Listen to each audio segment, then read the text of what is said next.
Seigneur, je te prie, Éternel, d'édifier chaque personne, Dieu Tout-Puissant, d'édifier chaque personne, Éternel, et qu'à l'issue de cet enseignement, chacun soit véritablement édifié, restauré, et que véritablement les choses se passent très bien, Seigneur. Je prie que les barrières des ténèbres soient brisées, et que le plan de la sorcellerie soit cassé, et que la lumière du Fils de Dieu nous éclaire. La lumière du Fils de Dieu nous donne la vie et la joie, comme il se doit, dès cet instant et à jamais. Je prie, Éternel, qu'en cette fin d'année, nous soyons des personnes bénies, maintenant et à toujours. Au nom de Jésus. Amen. Notre thème ce soir, c'est tout simplement si tu es fils de Dieu. On a pris, je prends pour texte de base Luc chapitre 4, le verset 9. Luc chapitre 4, le verset 9, que je lis. Le diable le conduisit encore à Jérusalem, le plaça sur le haut du temple et lui dit, si tu es fils de Dieu, jette-toi ici en bas, car il est écrit. Et on continue encore dans d'autres versets que j'ai ajoutés après. Le diable encore l'amène quelque part, il lui dit pratiquement la même chose. Maintenant, on ne va pas revenir, les versets sont devant vous, il y a beaucoup de versets. En fait, je voudrais simplement m'attarder un peu sur les thèmes. Voilà, je voulais m'attarder sur les thèmes avant de continuer dans cet enseignement. Qu'est-ce que l'enseignement nous dit? Qu'est-ce que notre exhortation ce soir nous dit? On a dit, si tu es fils de Dieu, comme thème, si c'est quoi? Si, en français, je vais expliquer terre à terre, on va tous comprendre. Si c'est une conjonction. Et quand on parle de conjonction, il y a plusieurs conjonctions. Conjonction, ça veut dire simplement un mot qui sert à raccorder deux expressions. Ça veut dire qu'il sert de milieu, qui sert à mettre deux expressions ensemble, à conjuguer deux expressions. C'est comme une sorte de médiane qui réunit deux expressions. Et si ici va introduire le conditionnel, bon, il y a si qu'on utilise dans plusieurs sens. Hein. Il y a si en tant que, par exemple, quand on était à l'école primaire, si j'avais de l'argent, mon ami, je bâtirais une maison, là-bas, dans la plaine, je bâtirais une maison. Ceux qui sont allés à l'école dans notre temps, ils connaissent ce chant-là. Et ce chant dit si j'avais, ça veut dire c'est un souhait. Ça veut dire simplement, je veux, ceci là exprime le souhait. Il y a si en tant que, qui permet d'affirmer. Je te pose question, est-ce que c'est exactement ça? Tu dis si, exactement. Ça veut dire tu affirmes la chose, tu confirmes la chose. Mais ceci que nous allons utiliser aujourd'hui, c'est un signe qui introduit une condition. Une condition qui a elle-même introduit une hypothèse. Une condition qui met en cause la nature de ta personne. Une condition qui vient titiller ton orgueil. Une condition qui vient toucher à ta personnalité. Bien-aimé, je prie en ce soir, toi qui m'écoutes, tout ce que le diable est en train de mettre en place pour titiller ta personnalité, tout ce que l'ennemi est en train de mettre en place pour secouer, pour te faire sortir de tes positions fortifiées. Je prie que Dieu te vienne au secours, que Dieu, la main de Dieu ne te lâche pas. Voici ce gars-là, il vient auprès du Seigneur. Le livre de Luc d'abord, c'est Luc, c'est Luc qui a écrit ce livre, tout vous savez déjà. Le livre de Luc, c'est Luc, le médecin, tout et tout. On a plusieurs fois dit ici. Mais quand il rapporte ici des choses qui sont passées, mais cette histoire est tellement extraordinaire. Mais moi, la question que je vais vous poser avant de continuer mon message, comment est-ce que le diable a su que Jésus était fils de Dieu et pourquoi il a eu l'audace d'aller le tenter, sachant que c'est le fils de Dieu? Pourquoi il a eu l'audace d'aller le tenter? Donc ici, quand on revient dans notre tête, il dit si tu es fils de Dieu, ça veut dire quoi? Si tu penses que réellement tu es chrétien, si tu penses que tu es chrétienne, si tu crois en ton Dieu, alors fais ceci, je vais voir. Ne fais pas ceci, je vais voir. Etc. Ça veut dire qu'on peut te poser des conditions, toi-même tu sais. que c'est pour tenter ton orgueil. Écoutez bien, il y a des défis qu'on ne relève pas. Il y a des défis sur la terre qu'on ne relève pas. J'ai observé, quand on parle du mont Carmel, souvent du mont Carmel, on se rend compte que, pas on se rend compte, la Bible dit clairement, ce n'est pas les prophètes de Baal qui ont lancé un défi à Élie. Ce n'est pas, je dis bien, ce n'est pas les prophètes de Baal qui ont lancé un défi à Élie, mais c'est Élie plutôt qui leur a lancé un défi. Mais il leur a lancé un défi pas parce qu'il avait simplement la foi. Il leur a lancé un défi parce que Dieu lui aurait ordonné, Dieu lui aurait dit ce qu'il fallait faire. Écoutez bien, chers bien-aimés, vous qui allez lancer des défis aux gens, oui, est-ce que tu connais mon Dieu? Est-ce que tu connais mon alliance avec Dieu? Est-ce que tu connais ceci? Vous savez, parfois quand j'entends des trucs comme ça dans la bouche des chrétiens, moi-même là, je me demande, est-ce qu'ils lisent leur Bible? Est-ce qu'ils savent de quoi ils parlent? Tu peux avoir une vie de sanctification, une véritable alliance avec Dieu, une vie de foi. Mais si on te lance un défi, sans discernement, tu t'engages, on te tuera. On va te tuer. Quand vous lisez la Bible, vous voyez que le Saint-Esprit dit, à Paul, ne va pas à Jérusalem. Il utilise Agabus.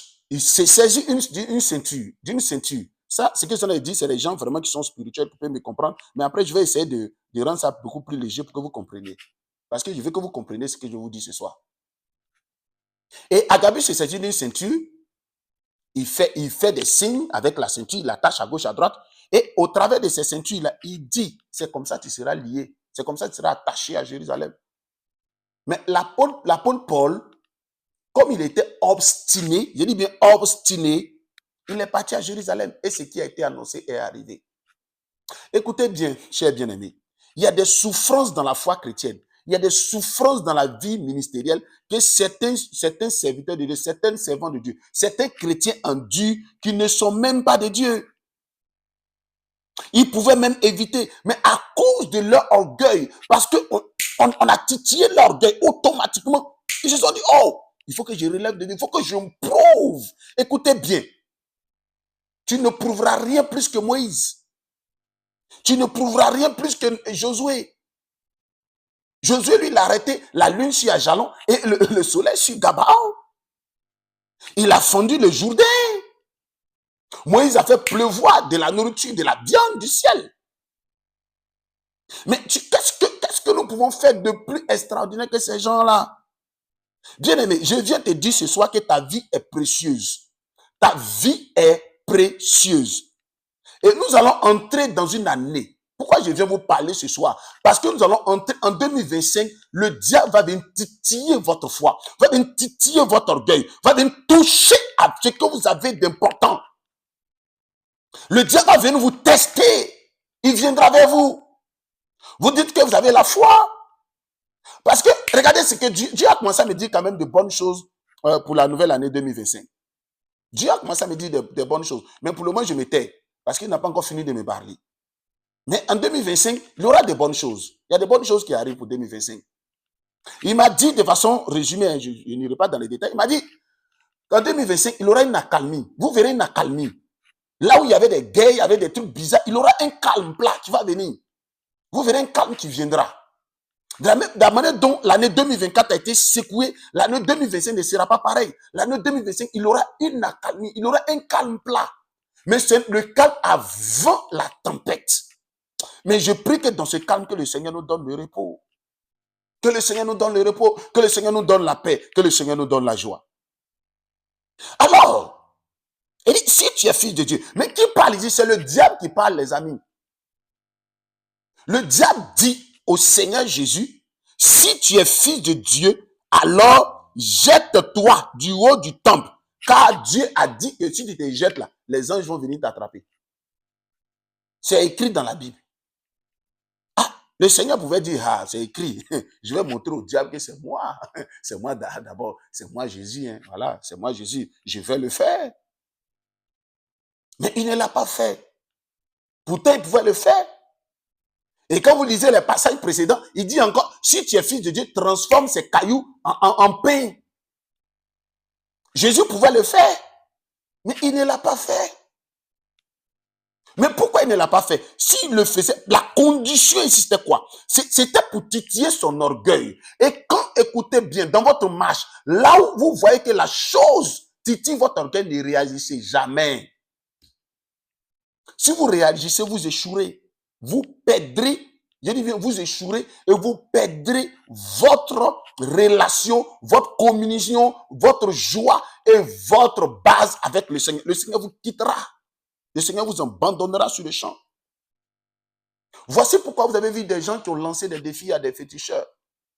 Ils ont lancé des défis à des marabouts. Ils ont lancé des défis à des gens. Et même qu'ils soient pasteurs, ils sont morts.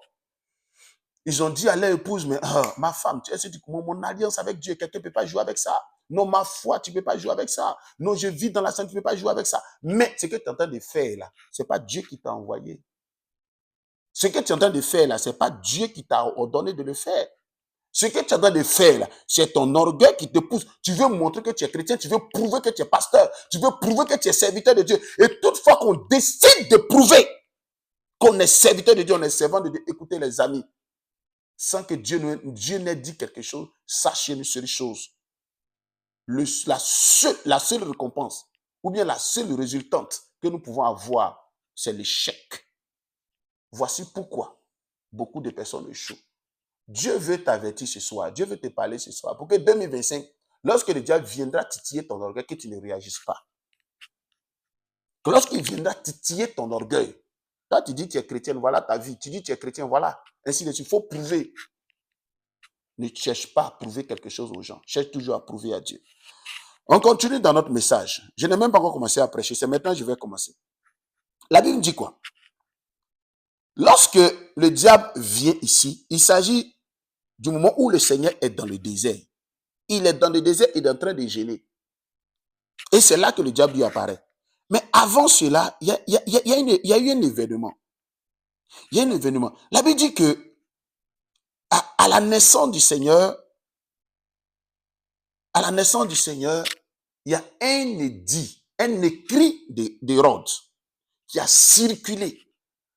Et dans cet édit, il est dit que tous les enfants garçons, tous les enfants mâles doivent être tués. À cause de qui? À cause du Seigneur Jésus qui était né dans ce temps-là. Et dans les prophéties, il a été annoncé que celui qui viendra, il serait le roi d'Israël. Il est le fils de Dieu. Et lorsque le diable a vu cela, il est entré en Hérode, dans la vie d'Hérode, pour pouvoir tuer. Et il a tué tous les enfants qu'il fallait, mais le Seigneur Jésus a été caché en Égypte. Écoutez-moi encore cette partie. Vous qui pensez que vous pouvez affronter tout, vous qui pensez vous tellement plus fort, vous êtes tellement extraordinaire, rien ne peut vous ébranler. Écoutez-moi bien, listen to me. Le Seigneur Jésus est né, il est né sur la terre. Celui-là même qui détient, il dit bien qu'il détient toute l'armée du ciel à son service. Il a été caché en Égypte. Et c'est Dieu qui donne la révélation. Il dit, allez cacher l'enfant en Égypte. Et c'est la première fois, je dirais en parenthèse, c'est la première fois que le diable a su que le Fils de Dieu est descendu sur la terre par le sein d'une femme. Il a su à partir de ce moment-là. Donc, dès qu'il a su, il a lancé le projet de l'exterminer. Il a lancé le projet de le tuer, mais il n'a pas réussi. Il n'a pas réussi à le tuer. Deuxièmement, encore, lors de son baptême, lors du baptême du Seigneur Jésus, dans Luc chapitre 4, lorsqu'on prend le chapitre 3, lors du baptême, le chapitre 3 de Luc, lors du baptême du Seigneur Jésus, la Bible dit quoi? Le ciel s'est ouvert. Et qu'est-ce qui s'est passé? Il y a la voix de Dieu qui a sonné dans les cieux. Lorsque la voix de Dieu a sonné dans les cieux, la voix a dit quoi? Celui-ci est mon fils bien-aimé, en qui j'ai mis toute mon affection. Et il y a eu l'apparition de la colombe, symbole de l'Esprit de Dieu. Écoutez-moi bien, il y a des révélations, lorsque tu les reçois, lorsque tu les entends, automatiquement, tu as des problèmes avec le diable lui-même. C'est pourquoi je vous dis souvent, quand vous avez les visions, vous avez les songes, évitez d'en parler, surtout quand il s'agit des bonnes choses. Aujourd'hui, par l'expérience, j'ai appris à ne plus trop prophétiser. Pas parce que ceux qui prophétisent beaucoup, c'est mauvais, non. Mais j'ai appris aujourd'hui à ne pas dire certaines choses sur la vie des gens. Parce que plus tu annonces certaines choses, plus tu les mets dans le problème. Écoutez bien, tous ceux qui étaient là, ils ont vu Jésus entrer dans l'eau en tant qu'un jeune garçon, en tant qu'un jeune garçon, fils du charpentier. Mais automatiquement, le ciel s'est ouvert. Et la voix qui a sonné là, ceux qui étaient là ont entendu, Jean qui baptisait ont entendu, les pharisiens ont entendu, les sadduciens ont entendu, les scribes ont entendu. Tout le monde a entendu la voix de Dieu ce jour-là. En Israël, ceux qui étaient au Jourdain, ils ont entendu la voix de Dieu. Et il a dit, celui-là est mon fils bien-aimé, en qui j'ai mis toute mon affection. Écoutez bien, le diable aussi a entendu. Le diable a entendu ce jour-là. Ah, l'enfant que j'ai voulu tuer, depuis son enfance, que je n'ai pas réussi à tuer, Dieu n'est pas mort. Il est encore vivant. Waouh! Et il a été baptisé. Il a reçu l'Esprit de Dieu. C'est trop tard, c'était trop tard pour le diable, il ne pouvait plus rien faire. Il y a une des dimensions, si tu n'es pas arrivé, il y a des combats, Dieu est obligé de te cacher. Si Dieu ne te cache pas, le diable viendra et te tuera. Les démons de ta famille te combattront et te tueront. Les esprits bizarres te combattront et te tueront. Voici pourquoi il y a des choses qui sont réservées aux pasteurs. Il y a des actions qui sont réservées exclusivement à des hommes de Dieu, à des personnes qui ont été mises à part, à des personnes qui ont reçu une capacité extraordinaire de faire certaines choses. Vous savez, Jésus était fils de Dieu. À 12 ans, il prêchait. Il a prêché à 12 ans. Après, il a disparu. Il a disparu. Pourquoi? Sûrement que Dieu l'a calmé. Dis non, ce n'est pas le moment. Il faut que le Saint-Esprit vienne chez toi. Waouh! Bon, ça, c'est des choses. Une autre fois, j'entrerai là-dedans. Mais vous comprenez, lorsque le ciel s'est ouvert, la voix a sonné. Tous ceux qui étaient là, ils ont entendu la voix de Dieu. Comme c'était extraordinaire ce jour-là aujourd'hui. Tout le monde a entendu la voix de Dieu. Waouh! On n'a pas entendu la voix de Dieu comme nous l'entendons dans notre cœur. Non, non, non. Comme vous m'entendez là, la voix a sonné. Celui-ci est mon fils bien-aimé en qui j'ai mis toute mon affection. Waouh! Tout le monde a entendu ce jour-là. Et le ciel s'est ouvert. Ils ont vu la colombe descendre sur le Seigneur Jésus. C'était extraordinaire. Et à partir de ce jour-là, le diable a su que cet homme-là est fils de Dieu. Alors, comme il est fils de Dieu, alors c'est devenu dangereux. Il faut l'abattre. Mais comment? Il ne pouvait plus rien faire. Il faut l'abattre. Alors, il va s'arranger pour le poursuivre jusqu'au désert. Arrivé au désert, il regarde, il analyse. Il analyse. Il ne sait pas comment faire pour faire craquer le gars. Bon, quand il dit le gars, excusez-moi du thème, il ne sait pas comment faire pour faire craquer le Seigneur Jésus. Alors, il lui présente, il teste son orgueil. Il vient titiller son orgueil. Il lui dit, si tu penses que tu es fils de Dieu, en d'autres termes, ça veut dire quoi? Ça veut dire que nous tous, on a entendu que toi, tu es fils de Dieu. On entend partout en Israël que tu es fils de Dieu. Que toi, tu es exceptionnel. que tu vas faire des miracles. En ce moment, les miracles du Seigneur Jésus n'avaient pas encore commencé. Hein. Écoutez bien, les amis. Il n'avait pas encore commencé à faire des miracles en Israël. Quand vous prenez Luc chapitre 4, il a fini, il a été baptisé au chapitre 3. Au chapitre 4, il est allé prendre son jeûne. Et la Bible dit qu'il est rempli. Et Jésus étant rempli du Saint-Esprit, il est parti dans le désert. Et Jésus est revenu du désert étant revêtu de la puissance du Saint-Esprit. Alléluia. Et lorsqu'il a été revêtu de la puissance, c'est là qu'il a commencé maintenant son ministère. Et les miracles ont commencé. Mais le diable savait déjà. Savait ces choses. Et il vient, il se présente à lui. Il lui dit, si tu es fils de Dieu, alors transforme ces cailloux en pain. Il dit, l'homme ne vivra pas seulement que de pain. Il dit, si tu es fils de Dieu, alors saute. Car pour toi, là, il va envoyer des anges pour te sauver. Jésus dit, non, je ne ferai pas cela. Après, il dit, non, tu ne tenteras pas ton Dieu. Après, il dit, bon, ok, adore-moi, ainsi de suite, tout ça, etc. Il dit, tu adoreras le Seigneur, ton Dieu seul, et lui seul. Et la Bible dit, le diable se retira. Oh my God. Le diable se retira pour un moment. Écoutez bien, chers bien-aimés frères et sœurs. Nous allons entrer dans une année où Dieu va récompenser beaucoup d'entre vous. Dieu va récompenser beaucoup d'entre vous. Dieu va récompenser beaucoup d'entre vous. Mais sachez qu'avant que la gloire n'arrive, il y a des choses qui arrivent. Et pendant la gloire, il y a des choses aussi qui arrivent. Et le diable viendra titiller votre foi. Il viendra titiller votre foi. Et lorsque Dieu t'appelle en tant que chrétien, parfois tu penses que, bon, tu vis des choses, tu penses que Dieu n'est pas là. Non, c'est une étape. Si on prend l'âge de 13 ans, 12 ans du Seigneur Jésus jusqu'à l'âge de 30 ans, on ne sait même pas ce qui s'est passé. Il était où? Il vivait une vie ordinaire, les amis. Une vie ordinaire. Alors qu'à 12 ans, il a prêché dans le temple.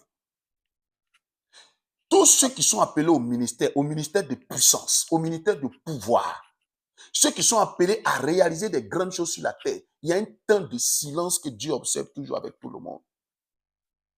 Je vous parle aujourd'hui avec mon cœur, sérieusement, pour que vous compreniez certaines choses. Ceux qui sont appelés à des grandes choses, il y a un temps de silence que Dieu observe avec eux. Il y a un temps de silence que Dieu observe avec eux. Pendant que Jean-Baptiste était plébiscité, il était chose, Jésus était dans le silence. Il était dans le silence.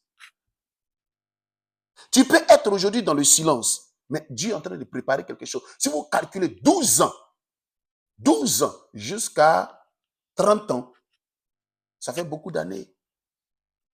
Ça fait beaucoup d'années. Je crois que ça fait près de 18 ans. 18 ans de silence.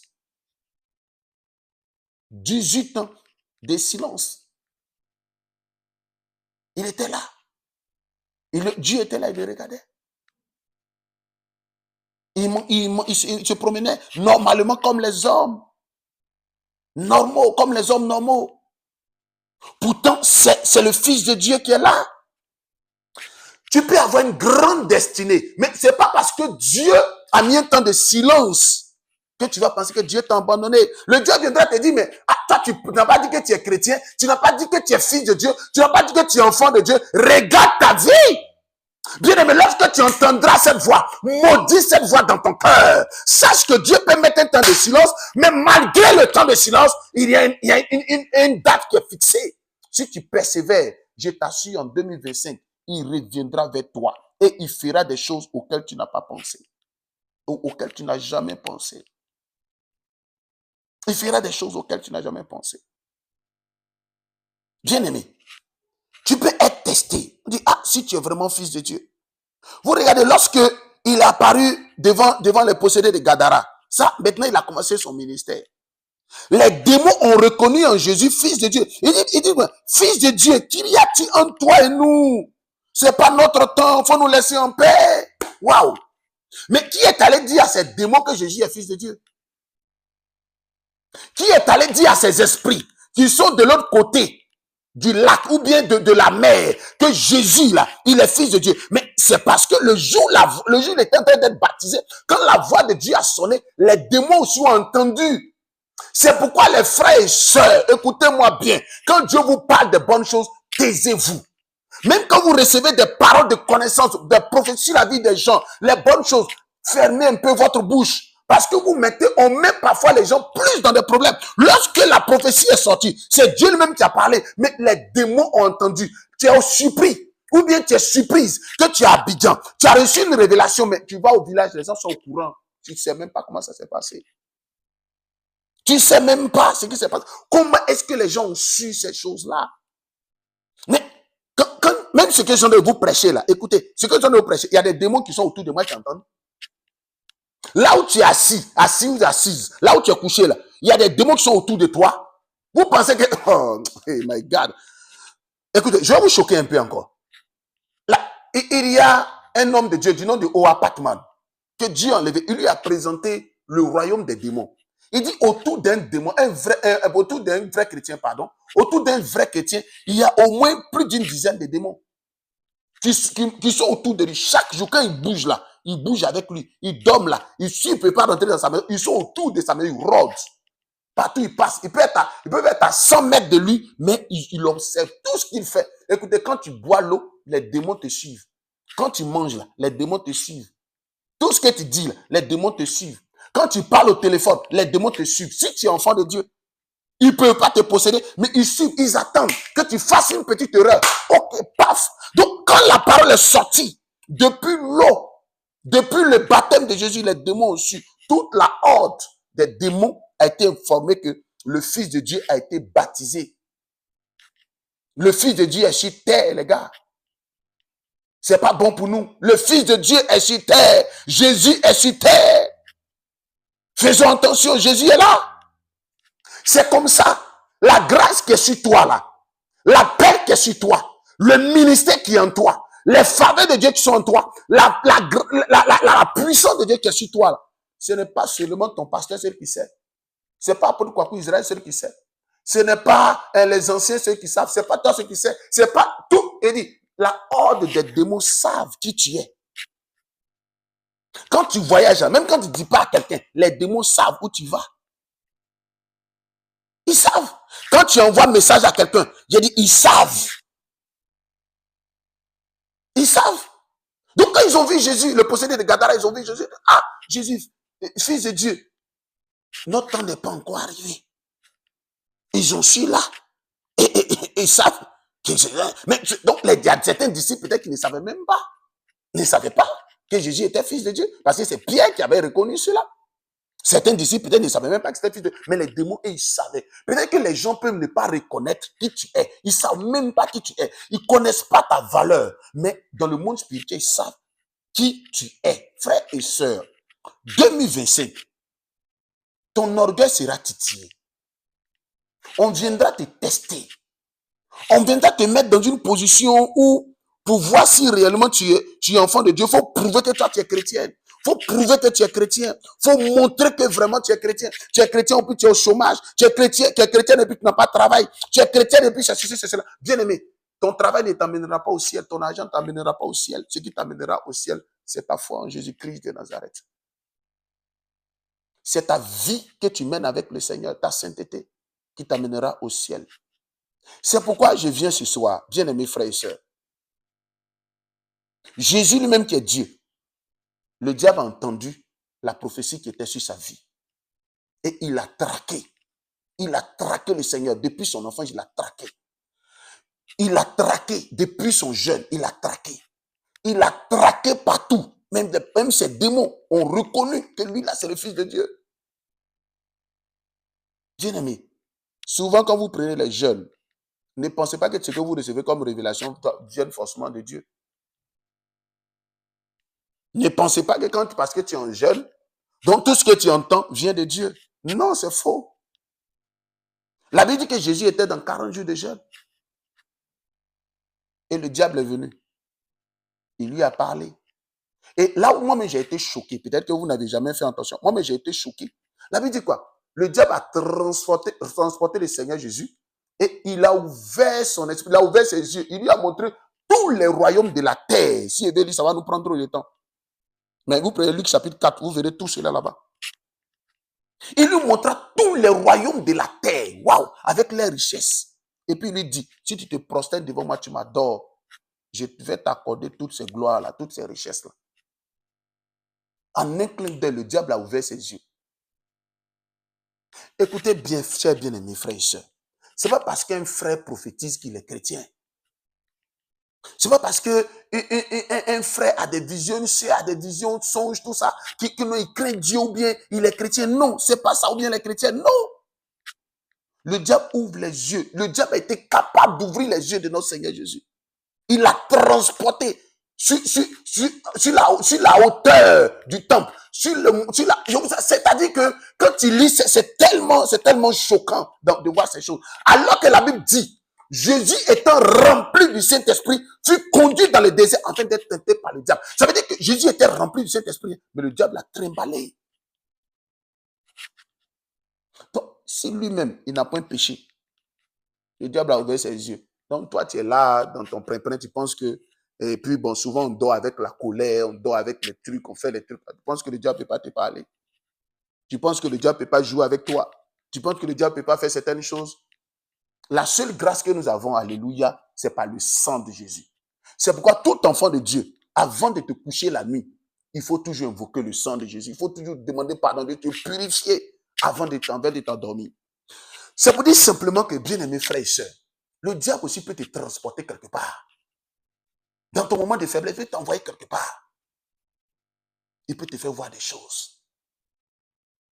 Il y a des choses que je ne peux pas enseigner au peuple comme ça, c'est au pasteur, aux appelés que je peux enseigner. Mais aujourd'hui, je touche à certains points pour que 2025, tu sois vraiment prêt, tu sois vraiment prête. Lorsque des choses arriveront, tu sois vraiment prête ou tu sois vraiment prêt à affronter ces choses. Dieu peut t'envoyer des grâces et tu vas les perdre. Si réellement tu ne fais pas attention, le diable vient titiller ta foi et que tu réagis de la mauvaise manière, tu perds tes grâces. Tu perds tes grâces. Beaucoup de frères ont perdu des grâces parce qu'ils ont titillé leur foi. Le diable a titillé leur foi et puis ils ont cédé. Il y a des sœurs qui ont perdu des grâces extraordinaires parce que le diable a titillé leur foi. Elles ont cédé. Aujourd'hui, là, en tant que pasteur, je vois des gens qui pleurent inutilement parce que réellement, leur orgueil, là, ça a pris tellement dessus. Ils ne sont pas prêts à faire certaines choses. Et pour ça, ils souffrent à cause de l'orgueil. Le Seigneur Jésus, s'il y avait l'orgueil dans le cœur du Seigneur Jésus, il allait échouer. S'il avait été trouvé l'orgueil en lui, il allait échouer. Alors, il allait prouver qu'il était fils de Dieu. Bien-aimé, en 2025, ta foi sera titillée. Voici, tu es vraiment fils de Dieu. Et plein de choses. Mais si l'orgueil se trouve en toi, tu vas perdre des grâces. C'est 10 ans après, tu vas commencer à regretter. Je ne veux pas que tu regrettes en 2025, car Dieu a beaucoup de grâces pour nous, beaucoup de faveurs pour nous. Je prie que cette année, dans laquelle nous allons entrer, que Dieu t'apporte toutes les faveurs. Lorsque le diable viendra, que Dieu te donne la nature de Dieu lui-même. Que Dieu te donne la force de pouvoir tenir. Que Dieu te donne les valeurs de pouvoir tenir. Même si, à ton enfance, il attendait de te tuer, il n'a pas réussi.